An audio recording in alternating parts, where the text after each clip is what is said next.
Hi viewers, welcome to this session on kinds of banks.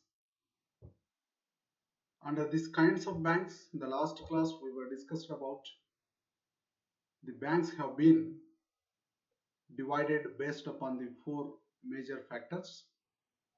The first condition is second schedule of the Reserve Bank of India Act 1965. Based on that, the banks have been classified into two types, that is scheduled banks and non-scheduled banks, that were discussed in the last class. In this class, we are going to discuss as per the domicile. As per the domicile, the banks have been classified into two types. One is foreign banks and another one is domestic banks. Now we will discuss the types of banks. Classification on the basis of domicile. As we already said that the based on this, banks have been divided into two types, that is foreign banks and domestic banks. Now we will see the what is meant by foreign bank. Foreign banks are those banks which are registered or incorporated outside India and having a branch in India. That is, any bank is registered or incorporated outside the India, but whereas the branch should have within India. The number of foreign banks have increased with the changes in the banking policy after 1993. That means after introducing of the new economic policy in the year 1991, due to the new economic policy, the LPG policies have been introduced by the government of India. Due to the LPG policies, that is liberalization, privatization and globalization. Due to these policies, Government of India has opened doors for the foreign banks into the Indian economy. That leads the more and more number of private banks are entering into the Indian economy. The process of globalization of Indian economy will encourage the presence of more foreign banks in India. That is the main reason the number of foreign banks in India has been tremendously increased. Right now, the total 44 banks are doing their business in India. విదేశీ bank మరియు స్వదేశీ బ్యాంకులుగా ఈ నివాస యోగ్యాన్ని ఆధారంగా చేసుకుని బ్యాంకులను రెండు రకాలుగా వర్గీకరించారు. అందులో మొదటిది విదేశీ బ్యాంక్.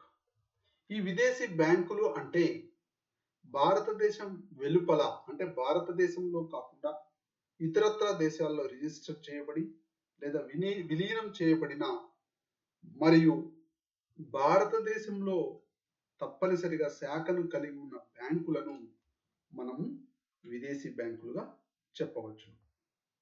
ఈ విదేశీ బ్యాంకులు భారతదేశంలో నూతన ఆర్థిక పాలసీని 1991లో ప్రారంభించిన తర్వాత ఈ నూతన ఆర్థిక పాలసీ ప్రవేశపెట్టడం ద్వారా ప్రపంచీకరణ, సరళీకరణ, ప్రైవేటీకరణ అనేటటువంటి liberalisation, privatisation, globalisation LPG policies, సరళీకరణ, ప్రైవేటీకరణ, ప్రపంచీకరణ అన్న మూడు పాలసీల వల్ల భారతదేశంలోకి 1993 తర్వాత బ్యాంకింగ్ విధానంలో వివిధ మార్పులు చోటు చేసుకొని విదేశీ బ్యాంకుల సంఖ్య పెరగడానికి ముఖ్య కారణమైందని మనం తెలుసుకోవచ్చు. భారత ఆర్థిక వ్యవస్థ యొక్క ప్రపంచీకరణ ప్రక్రియ భారతదేశంలోకి ఎక్కువ విదేశీ బ్యాంకులు రావడానికి ప్రోత్సాహాన్ని కల్పించడం వలన ఈరోజు భారతదేశంలో 44 విదేశీ బ్యాంకులు తమ యొక్క వ్యాపారాలను కొనసాగిస్తూ భారతదేశంలో సేవలను అందిస్తున్నాయి.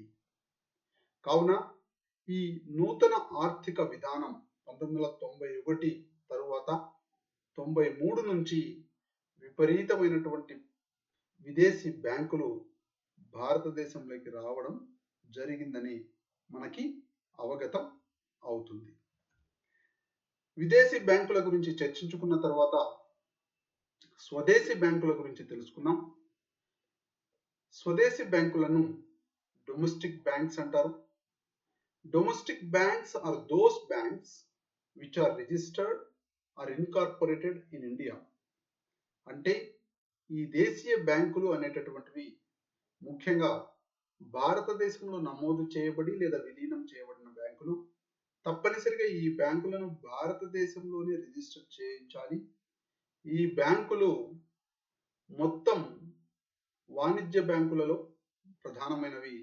ఈ బ్యాంకుల ఉనికి దేశంలోని ప్రతి మూలలోనూ ప్రతి పల్లెలోనూ చాటుతుంది. These banks, that means domestic banks, are the dominant part of the total commercial banks. వాణిజ్య బ్యాంకులలో ఈ స్వదేశీ బ్యాంకుల యొక్క ఎక్కువ ప్రాధాన్యతను, ఎక్కువ స్థలాన్ని ఆక్రమించడం జరిగింది ఈ డొమెస్టిక్ బ్యాంక్స్.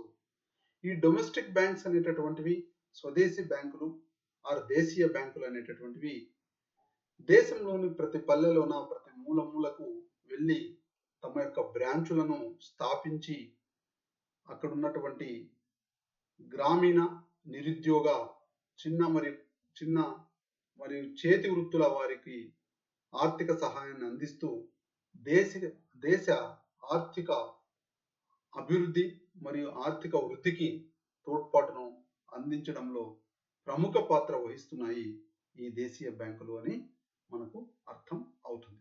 ఈ విధంగా డొమిసైల్ నివాస యోగ్యాన్ని ఆధారంగా చేసుకుని బ్యాంకులను 2 రకాలుగా వర్గీకరించారు. ఒకటి విదేశీ బ్యాంకులు మరియు దేశీయ బ్యాంకులు. ఈ విదేశీ బ్యాంకులు మరియు దేశీయ బ్యాంకులను తెలుసుకున్న తర్వాత మూడవ వర్గీకరణ గురించి నెక్స్ట్ క్లాస్లో మనం చర్చించుకుందాం. ధన్యవాదాలు.